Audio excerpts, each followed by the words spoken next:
华，夜华，你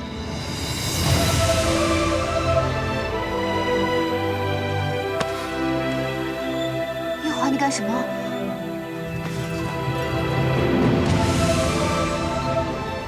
我以为你要投湖。我不过是因为天气太热了，所以。 姐姐，我再也不能让你。你不是在房中批公文吗？怎么突然来这儿了？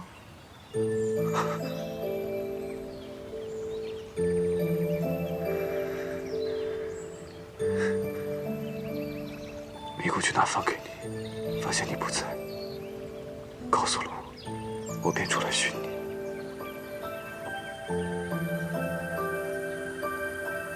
我们回去吧。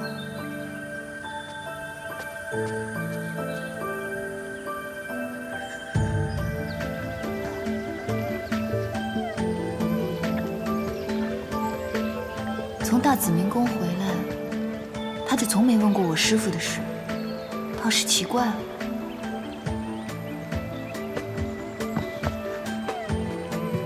小五，你是不是喝酒了？脸怎么这么红啊？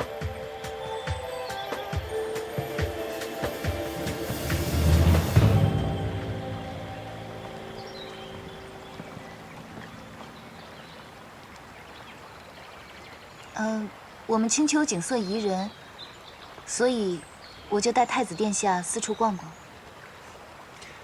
斜阳微风，满池荷花飘香，正适宜幽会。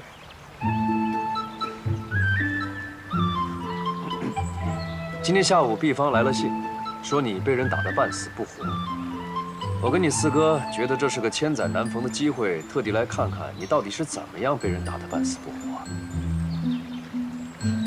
上回伤得半死不活，确实有些失礼。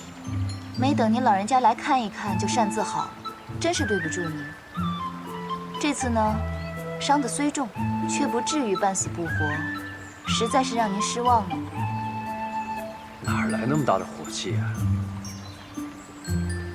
哎，算了，既然都惹你生气了，不拿个宝贝，怕也平息不了你的怒气。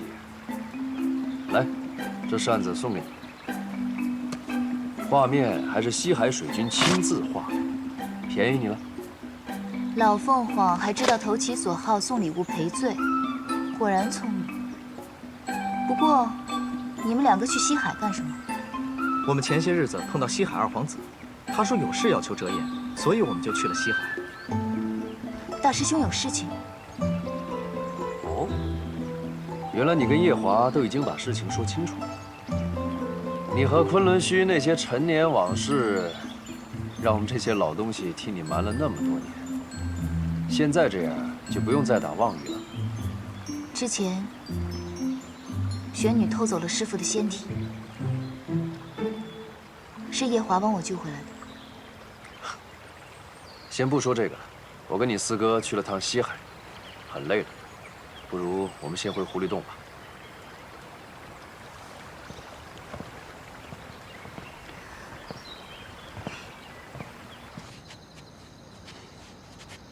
想不到你也能在言语间被斗得生气，折颜上神很有本事。他年纪大我许多，同他生气也没什么。若是小辈的神仙们在言坛上得罪我，我也不会同他们计较的。我倒是希望你能时时与我计较。我同你有什么好计较的？姑姑，太子殿下，异族的离境义军递了名帖，想见姑姑，已在谷口等了半日了。他还想做什么？来得早不如来得巧，啊，今天运气真不错，刚好赶上一场热闹。将他给我撵出洞外。啊，姑姑，他就在谷口等着，尚未进洞。随他去吧。什么恩怨都要解决的，你这样拖着只会徒加烦恼。择日不如撞日，不如我们今夜就和他了结了吧。我跟他有什么好了结的？早就了结完了。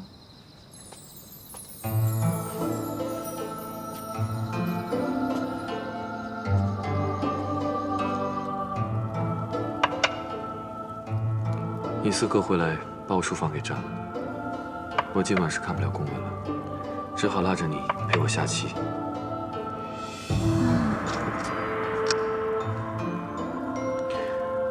我让米谷给你收拾收拾衣裳，明日就陪我回天宫吧。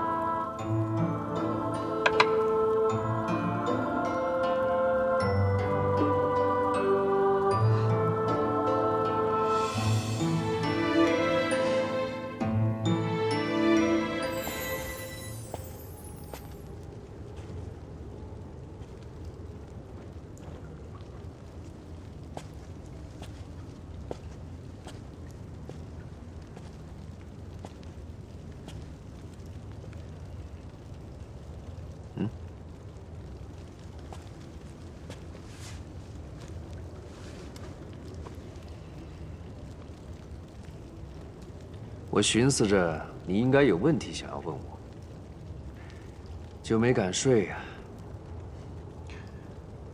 上神果然料事如神。问吧。既然你已经知道墨渊的事情，其他的我也不想再瞒你了。还是那2个问题。哦，2个问题。人老了记性不好，你再问一遍。300年前，浅浅和擎苍大战之后，受伤昏迷不醒了数年。可是真的？自然是假的。他和擎苍大战了之后，失踪了数年。怎么？当初是我骗了你，那你还问不问啊？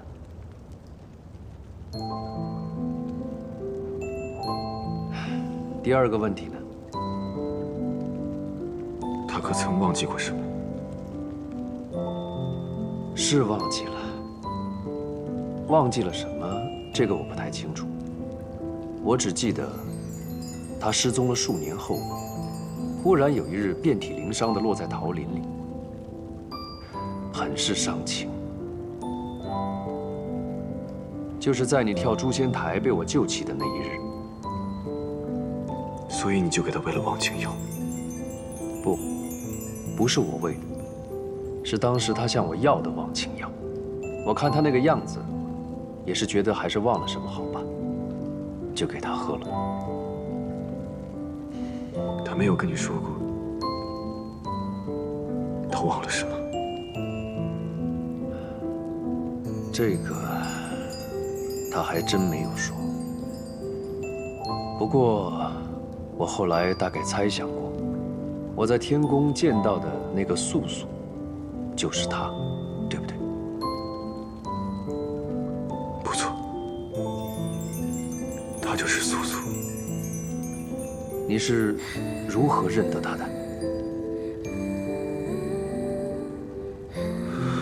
我们在东海重逢时，他有很多动作让我感到非常熟悉。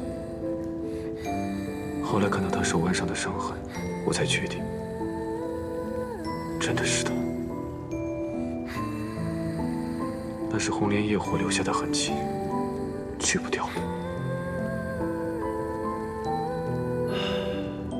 原来是如此，露出了破绽。上神，是真不知道，还是为了我而不说？他想忘了我，是因为墨渊。墨渊，与墨渊上神比，我与他那数年的情结，或许只是他飞升的一个劫难，并没有什么基础的意义，反倒是牵绊。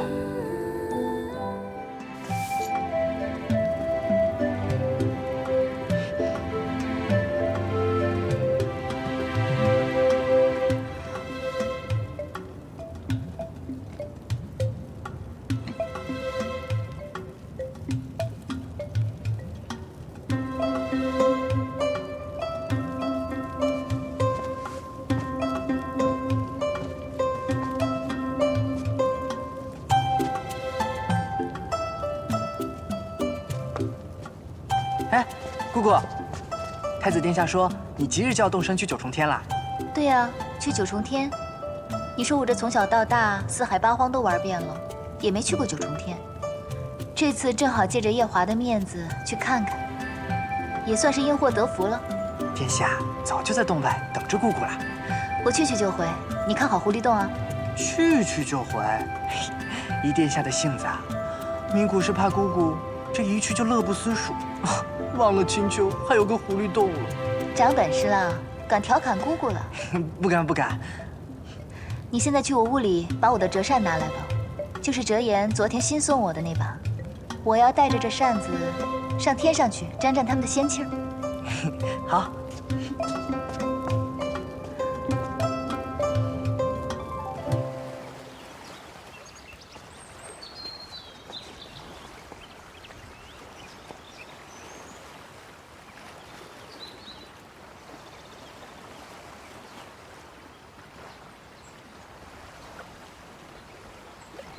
折颜上山说的不错，该了解的还需及时了结才是。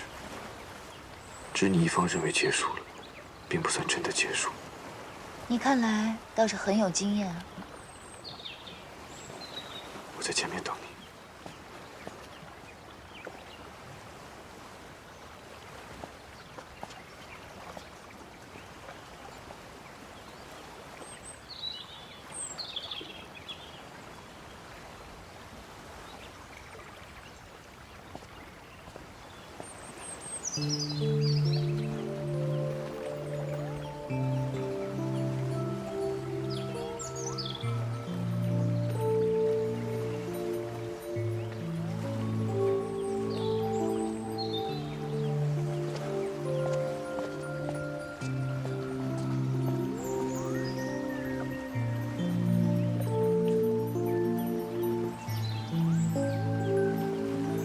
阿影，我以为你永远都不想见我了。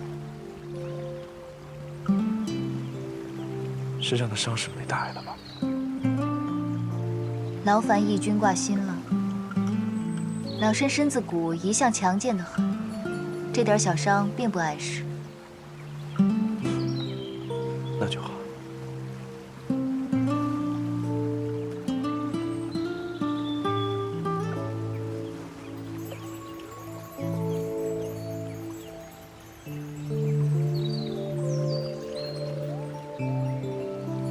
义军，这是什么意思？都怪我一念之差，铸成大错。如今你将这玉环拿去，置于墨渊上神口中，你就不用再用心头血了。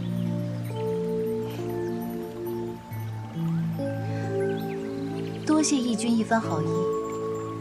只是如今师父的仙体已经不需要我用心头血来将养着了。这等宝物，义军还是拿回去好生供养着吧。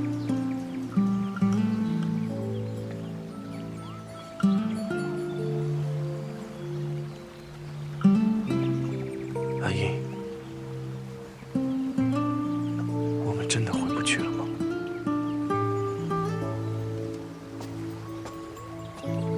义军现在一心将心思扑在老身身上，不过是因为义军觉得老身在被抛弃后，没找个好地方一头撞死，反而像现在这样活得好好的。一定让义军感觉老身从未将心放在义军身上，所以才这样一番纠缠吧。阿英，你以为我对你只有不甘心吗？你我二人像今日这样平和地说话，怕是今后不会再有。所以有些话还是今日说清楚吧。7万年前，我确实因为你而出尝情滋味。因是初次，比不得那些花丛老手，态度自然冷淡被动了些，但对你的情谊却是满满当当的。你也是知道的，当时我们两族之间是有些嫌隙，以至于那个时候，我每天都在想着如何说服爹娘，让我能嫁给你。当时我想到一条好的理由，就喜滋滋地将它写在绢帛上，生怕自己忘了。现在想起来，还真是可笑。你呢？在我对你情意最浓之时，给了我当头一棒。你只知道我放手放得潇洒，却不知道这潇洒背后，我有多少辛酸苦楚。当年，师父仙逝，我强撑着一颗卑微的心，到大紫明宫找你借玉魂。你永远都不会明白，我鼓足了多大的勇气，也永远都不会明白，你让我有多失望。不是那样的，我当时并不知道你有重伤在身。你如果告诉我，你用心头血来保护墨渊的身体，我一定不会不给你。当时没有给你玉魂，是因为我知道你在保护墨渊。是，我嫉妒他，我嫉妒墨渊。可是阿英，我其实从未对你忘记。你能原谅我吗？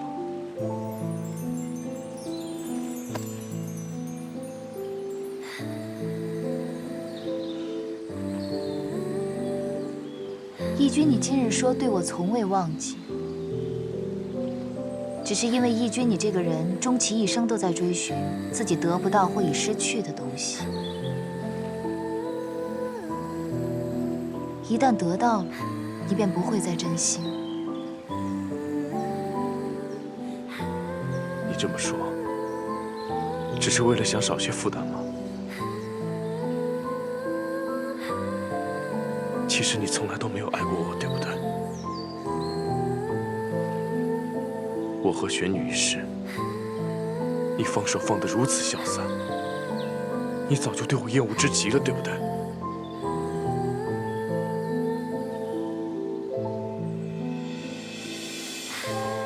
可是人人都有犯错的时候，你是我一生的挚爱，为什么你就不能原谅我呢？你当年做了那样的事，你还希望我跟玄女同室一夫吗？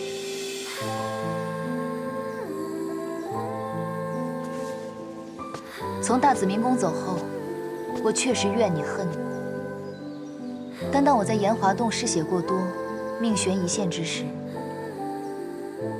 我发现脑中浮现的竟不是你的脸，我才知道，我这段情伤算是到头了，我终于能够解脱了。阿英，别说了。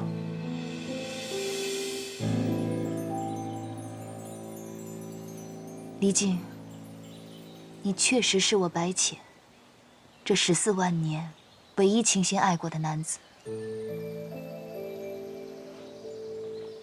只是沧海桑田，我们回不去了。是我明白了太迟，而你也终究不会在原地等我了。从今以后，我们便是路人了。告辞。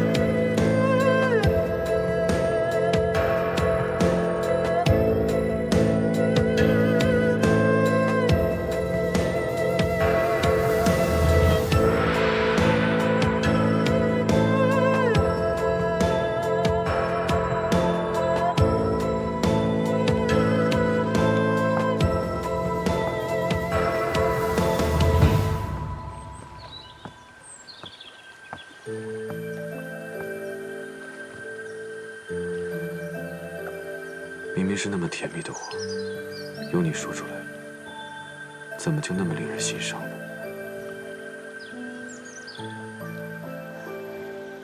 你看这天，怕是快要下雨了，快走吧。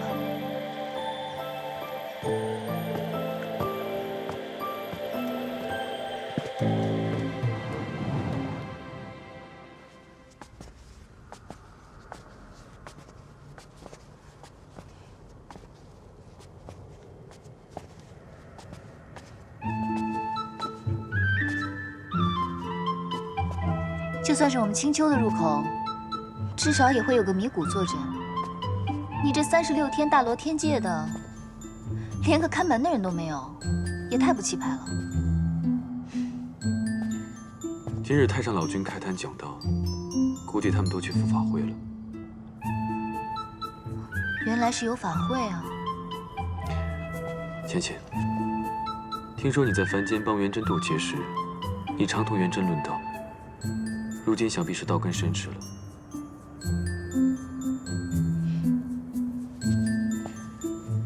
太上老君这数万年来，讲遍天上无敌手，在高处不胜寒这个境界，已经站得十分孤单。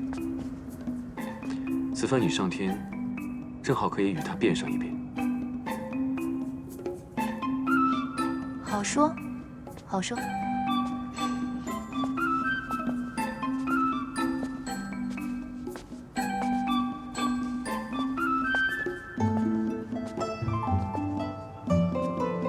听说你3万岁上开府建衙时，天君赐了洗蜈蚣的名字。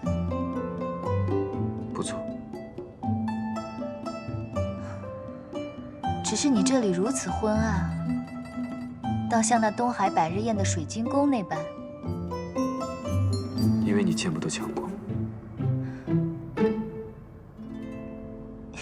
因为我，浅浅，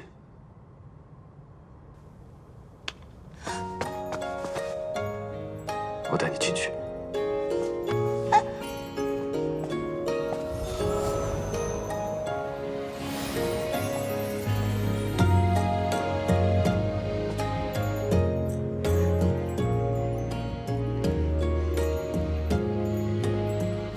想不到来你这9重天，竟然要跳进来，不能走正门。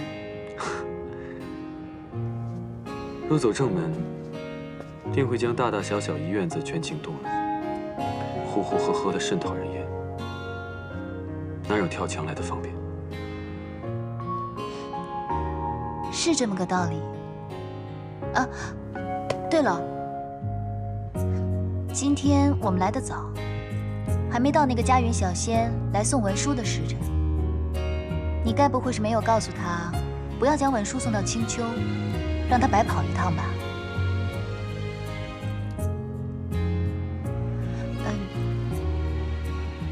你刚刚说的有道理，还好没从正门进来，惊动那些小仙，不然会很麻烦。话说回来，昨天我们回来的晚，积了多日的文书，你阅得怎么样了？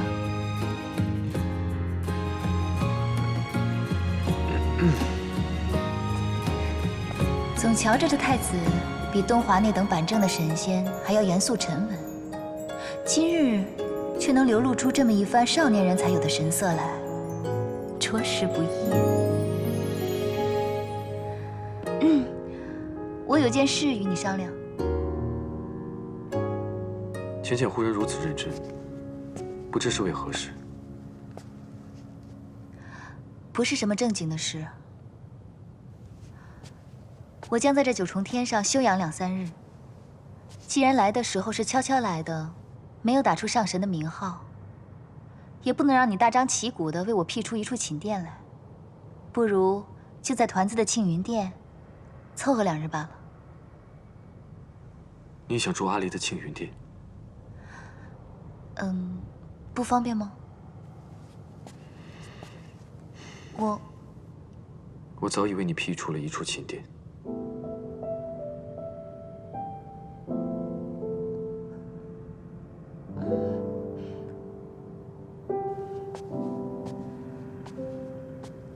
啊，对了，我师父的事，外人不会知晓的。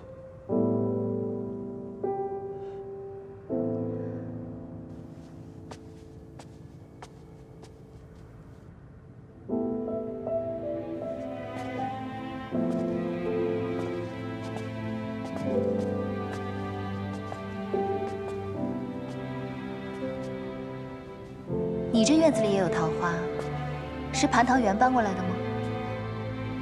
这是300年前我种的，到了今年才开这第一束花。300年才开第一束，你也真是有耐心。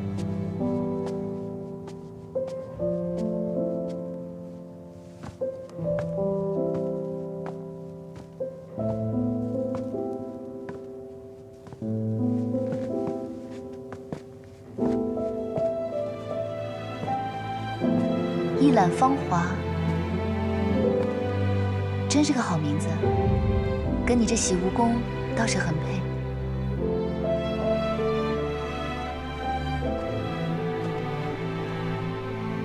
为何自从迈入这院子，就感觉不太对，不太舒服？上神，喝茶。嗯。娘娘，娘娘，果然是你！奶奶等了你300年，你终于回来了。太子殿下，这结魄灯果然是圣物，做的娘娘一丝都没差的。这位仙子，你应该是认错人了。老身是青丘的白浅，并不是你口中的娘娘。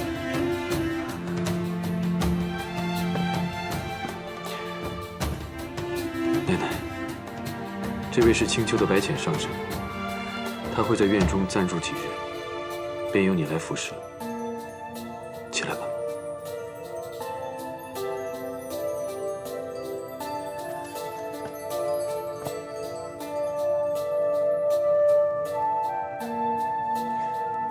上神待会儿会去灵宝天尊的天泉洗浴，你先去做好准备。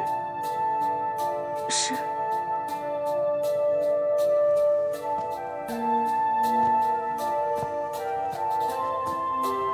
你先去休息一下，我去把阿离抱过来。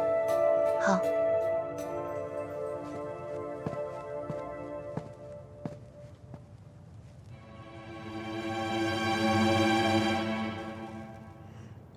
什么？白浅上神来了九重天？是啊，娘娘，刚才进了南天门，如今已经入了一览芳华了。你说什么？一览芳华？那个地方，君上不是从不让人靠近的吗？是啊，娘娘。奴婢也觉得很奇怪。按理说，这君上300年来，一直都护着那个凡人住的地方，如今怎么突然就准许别的女人来住？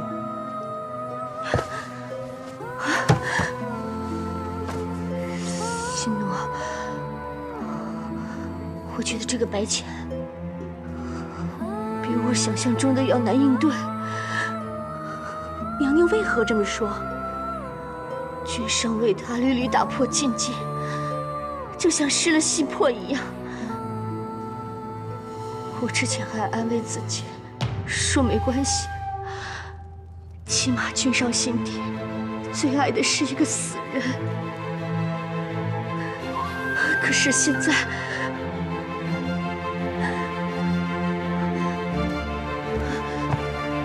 心奴，你会帮我的，对不对？无论何时，你都会帮我赢回夜华的心，对不对？娘娘放心，奴婢一辈子都是娘娘的左右手，一定会帮娘娘。娘娘，你先不要怕，他才刚来九重天，还不熟悉这儿。毕竟我们已经住在天宫里几万年了。对，我不能慌。我是这西蜈蚣明媒正娶的侧妃，我不该慌。我该静观其变，再看看怎么击退他。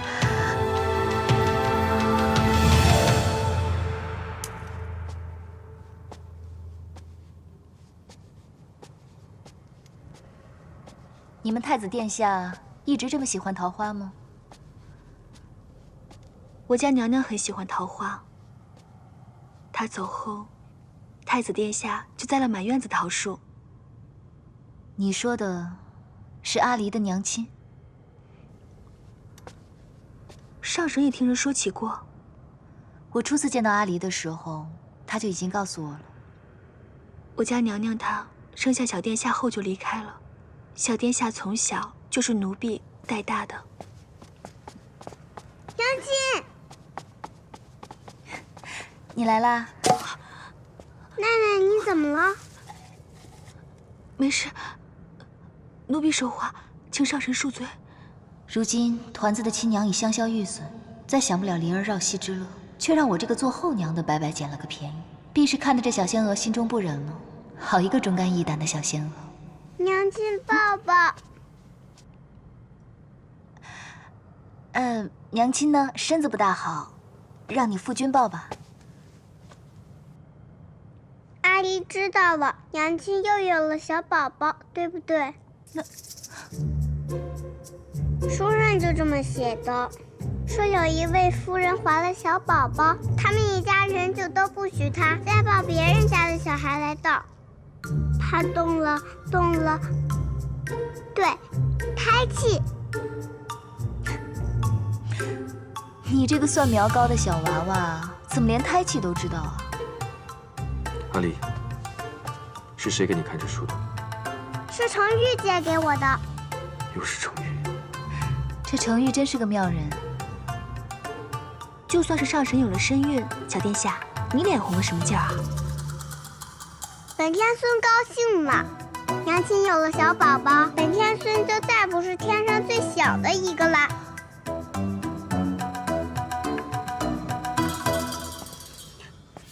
倩倩，不如大婚后立刻生一个。这小宝宝如果由你来生的话，我倒是很乐意出那一份力。既然阿离也来了，不如我们一起去上清境吧。走。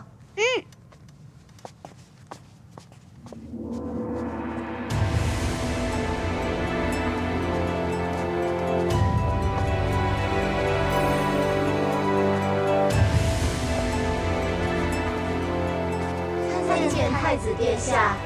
夜华，若是用你正妃的名义来这泡，能有几个仙娥引路？10个，怎么了？我觉得我的接品不升反降，这可不是笔好买卖。若是我们继任了天君天后，便有24个仙娥为你引路，再添上4个心灵手巧的，给你搓背。这听起来还不错。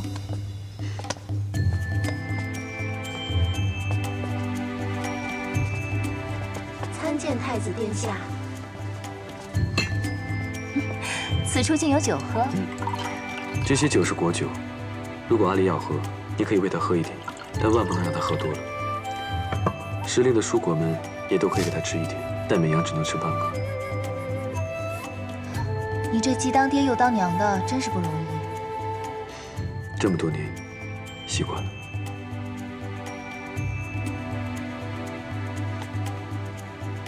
你这幅扇子上面的桃花画得挺好，但缺了应景的诗词。不如你先泡着，我去给你提好词，你来书房找我。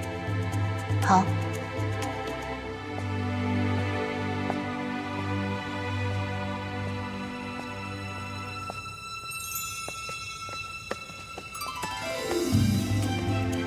娘亲，夫君怎么走了？不同我们一起泡吗？天将降大任于你夫君，你夫君去接大任了。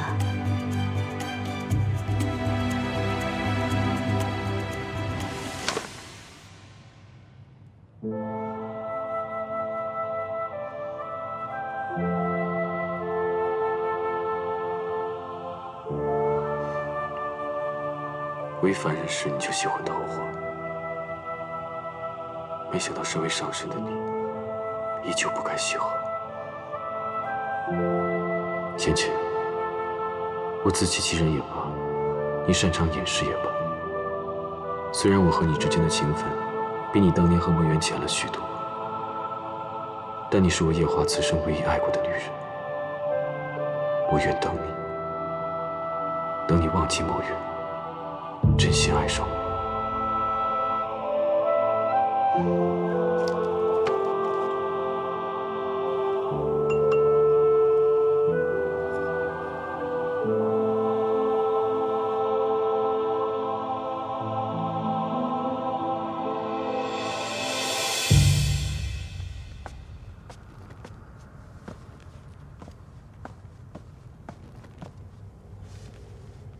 姐姐找我，今日君上终于回了紫宸殿。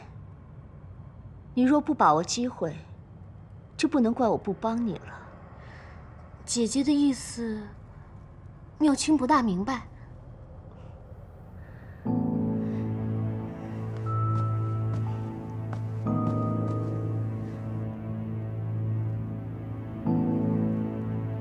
这是一盅给君上的补汤。君上难得回一次洗无宫，你心思要活络些，今夜多在案前侍奉。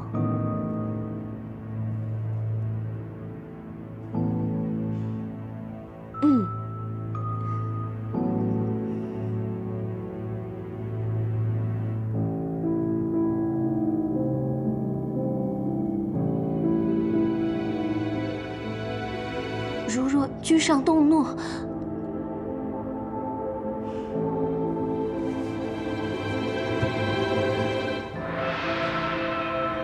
你不了解这个男人，他若真与你有了肌肤相亲，就一定会负责。还有，你不用怕他动怒。一来，你是阿离的救命恩人，他不会要你的性命；二来，你还有我，我会保住你。毕竟在洗无宫，你只能依靠我，而我除了你，也没什么姐妹了。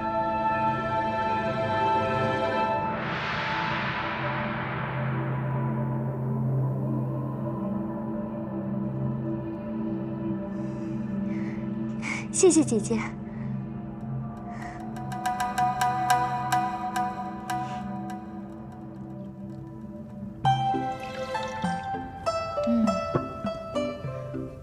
上神请用。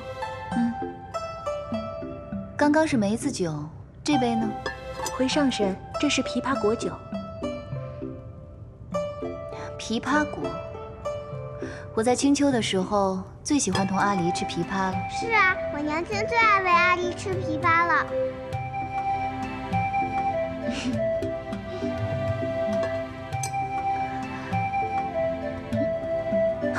醉了啊？身上这么滚烫，看来不是装的，这也太不胜酒力了吧？小殿下头一回喝这么多酒，醉成这样，奴婢还是把他送去药王府看看吧。不必了，我喝酒也喝了10几万年了，也算半个行家。阿离刚才喝的这个酒啊，是鲜果发酵酿成的，喝再多也不会醉人的。可，奴婢还是怕会有什么闪失。他是男孩子，不必这么娇生惯养。你听我的，将他抱回去睡一会儿，过3个时辰，他指定就醒过来了。是。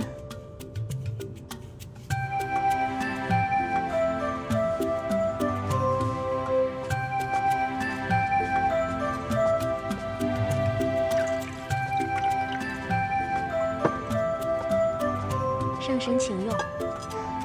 这小婢女竟对救主如此忠心，她的救主已经走了有2、300年了吧？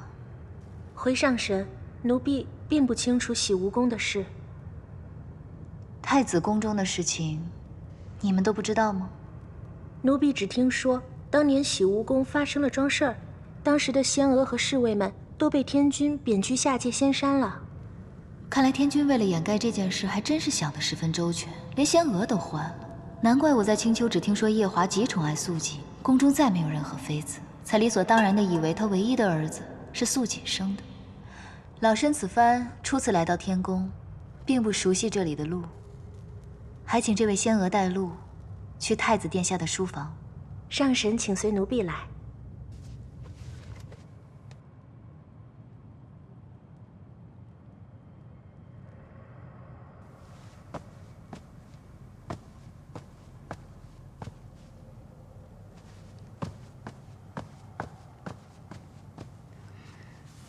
君上，什么事？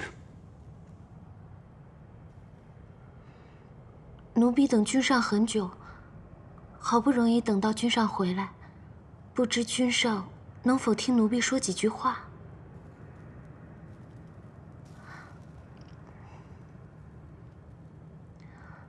当初妙清因为救了小天孙，因此侍奉了君上几日饮食起居，这算是妙清的福分了。可是妙清因此却要求君上让奴婢来洗梧宫做婢女，妄想能得到君上的垂青。这是妙清的错。妙清决定今日离开九重天，回到东海。今夜就将这一盅羹汤当做妙清最后为君上做的了。不知君上能否把它喝下，算是了断君上与妙清的这一段缘分呢？本君与你并无缘分，但你与阿离有救命之恩，你我也算是主仆一场。这个汤，就算是了断吧。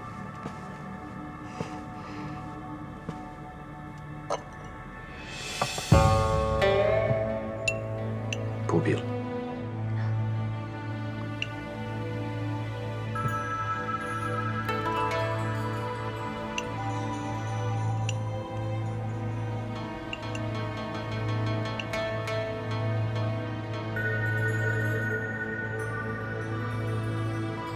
你是不是很想本君喝下去？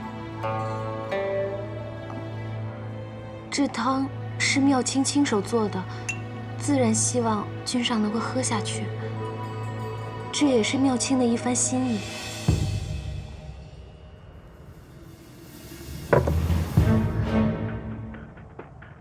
君上为何？本君想先问你几个问题。不知君上要问什么问题？前些日子，你回了趟东海。妙清因为很想念兄长，所以回去探望。你可知道，你去探望兄长那日，东华帝君正在凡间渡劫。不知道。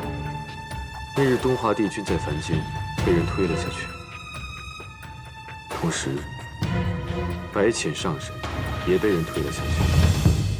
他当时周身法力被本君所封，险些淹死。是吗？好险。是好险。你可知道白浅上神在这四海八荒是什么样的身份地位吗？青丘、天族都不会放过推他的那个人。妙清，啊，你真不害怕你们东海你的兄长会因此获罪吗？你真不怕你会因为谋害上神被永坠畜生道吗？妙清一时糊涂，求君上恕罪。若不是你对阿离有救命之恩，你真以为你能活到今日吗？是妙清糊涂，求君上恕罪，君上恕罪啊！再来，你告诉我，这汤里面放的什么？这汤里是能让君上喝下之后与妙清欢好。这么厉害，谁给你的？是奴婢从凡间买的。凡间？你真以为凡间这种药对本君管用吗？妙清只是……君上，臣妾听宫娥们在议论，说君上在责罚妙清妹妹，也不知妹妹究竟犯了什么错，但想必一定是并无恶心，可能是太过思慕君上所致。还望君上能看在妹妹曾救过阿离的事情上，饶过她这一次吧。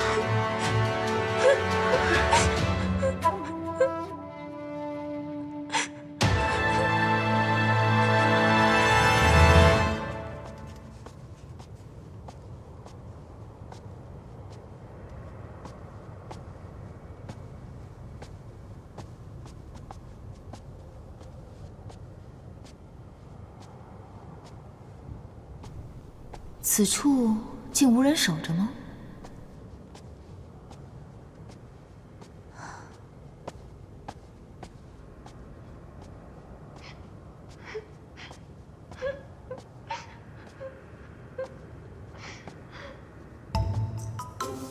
该不会当头鸿运又让我撞上别人闺阁斗趣吧？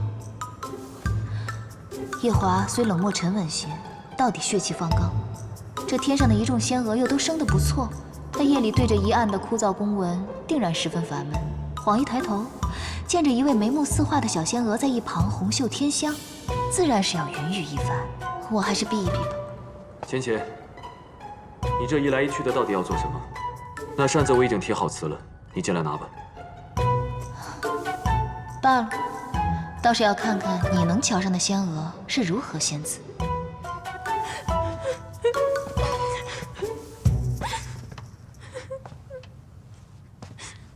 那，这是唱的哪一出啊？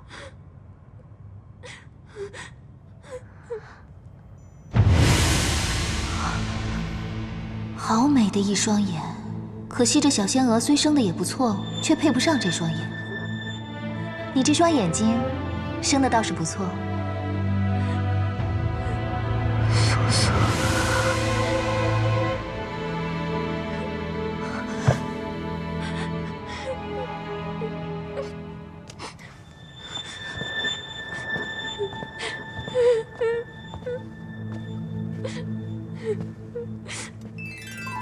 瑶琴公主。本君这洗巫宫实在腾不出任何位置来容你了。明日一早，你便回东海。只要你不再做什么出格的事，本君对过去既往不咎，也算是还上阿离的救命恩情。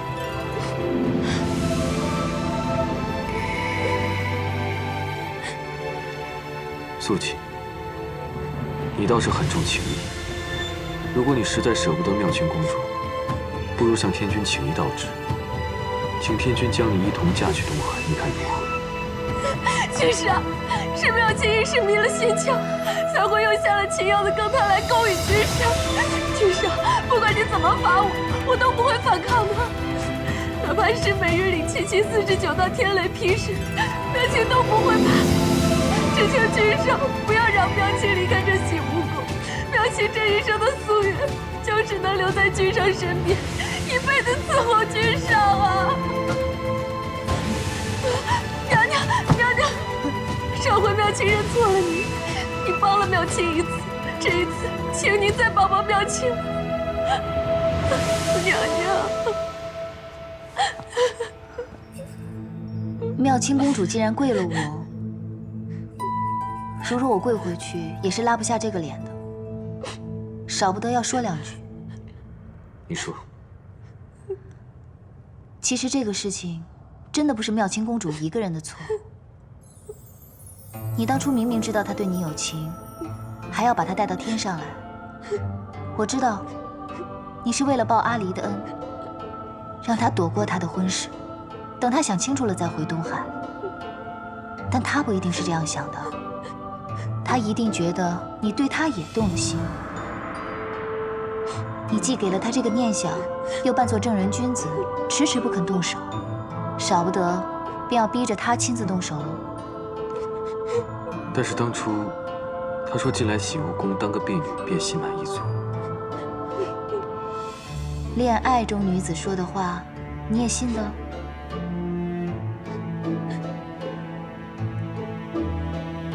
听老身一句话，还是尽快回东海吧。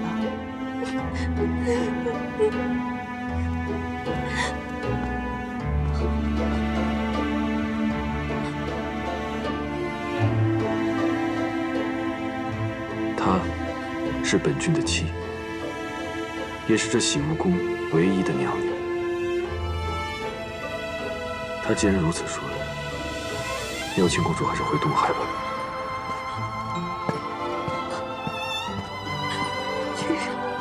君上，君上！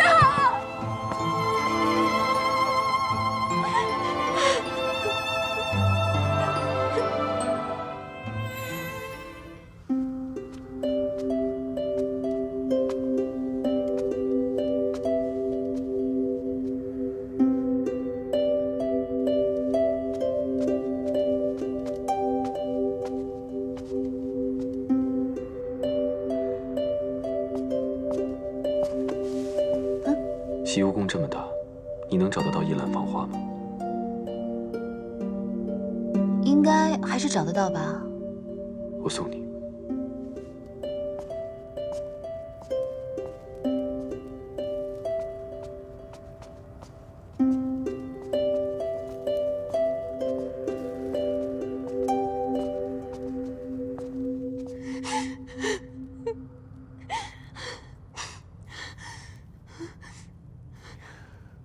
娘娘，娘娘，求娘娘求求君上，都是娘娘让妙清这么做的呀！娘娘，你说，是本宫让你这么做的？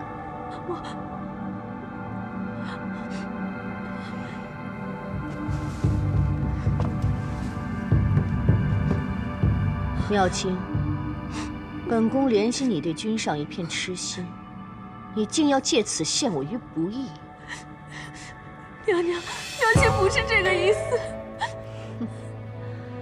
本宫真是错看了你。娘娘，刚刚妙清口不择言，求娘娘恕罪。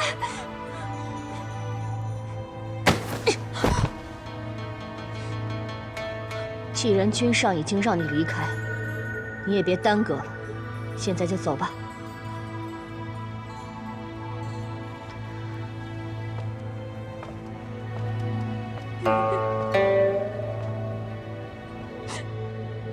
娘娘，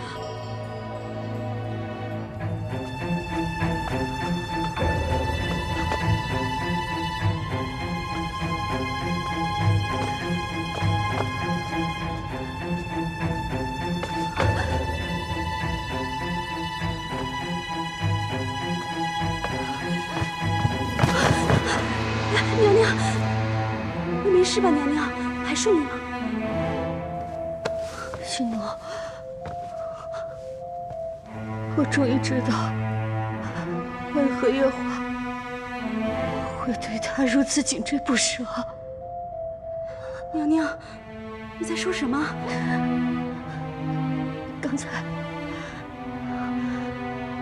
我刚才看到了金秋白浅，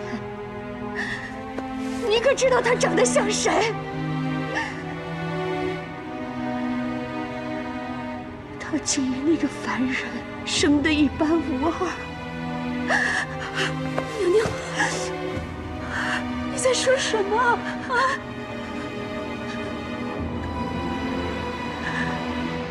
素素，就是素素，他竟和那个素素生得像极了。娘娘。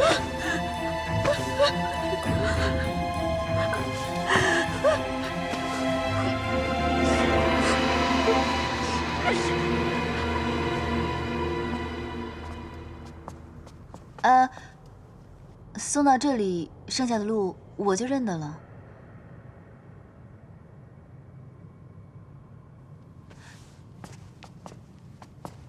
哎，接下来的路我真的认得了。我送你到这里面，不是真的为你带路，我是想问你，你为什么让那个公主回东海？不是你也希望她回东海吗？只是因为如此吗？你这样问我，我倒不知该怎么答你了。果然如此。果然什么？我没有忘了之前对你的承诺，我会记得帮你纳几房侧妃的。只是，既然你不喜欢这公主，那便让她回东海就是了。说起来，这公主心机确实沉了些，今日能对你下情药，改日不知道会做出什么惊天动地的事情来。这后宫还是清静点的好，你说呢？我原本就不该问你这话，方才将你叫入屋内，是为了让你促一促，却未想到你由始至终只是在看热闹。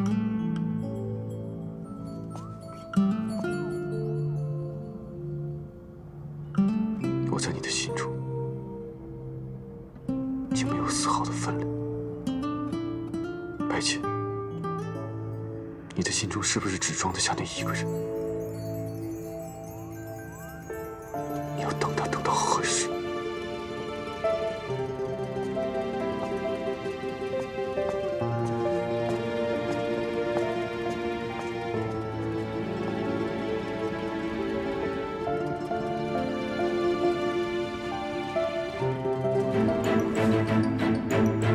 上神，上神，上神，上神！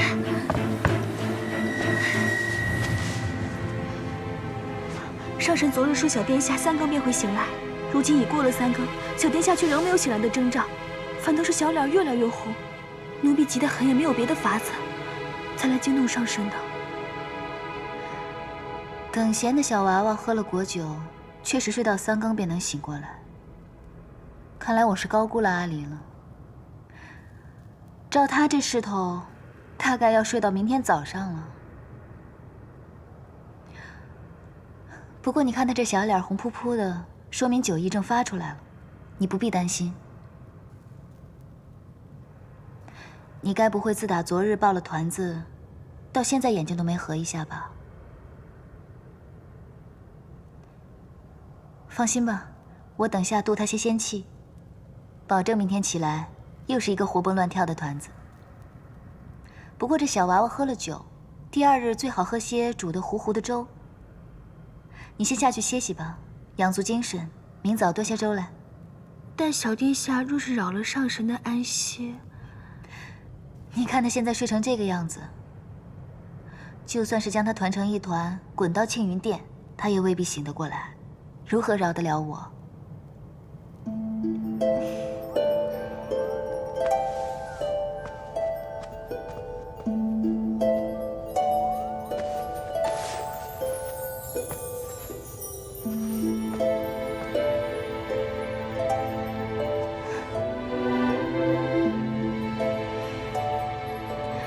照顾小孩子真不是件容易事，这夜华也真是颇有耐心呢。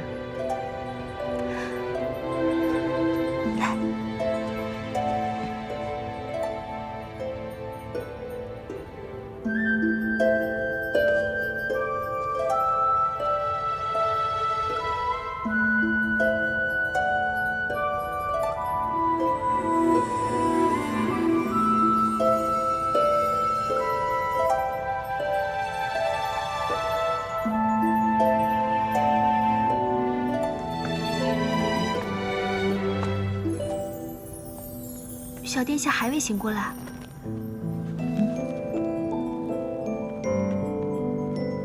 真是辛苦你熬了这碗粥了。这粥放凉了也不好，上神还未用早膳吧？若是不嫌弃，且请尝尝奴婢的手艺。不必了吧？这粥奴婢熬了2个时辰，若是倒了就可惜了。况且上神稍后还要去上清静的天泉，空着复去也不好。你说的也是，那我便尝尝吧。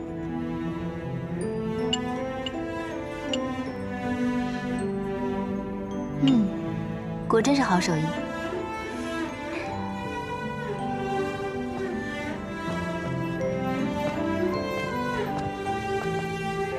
上神，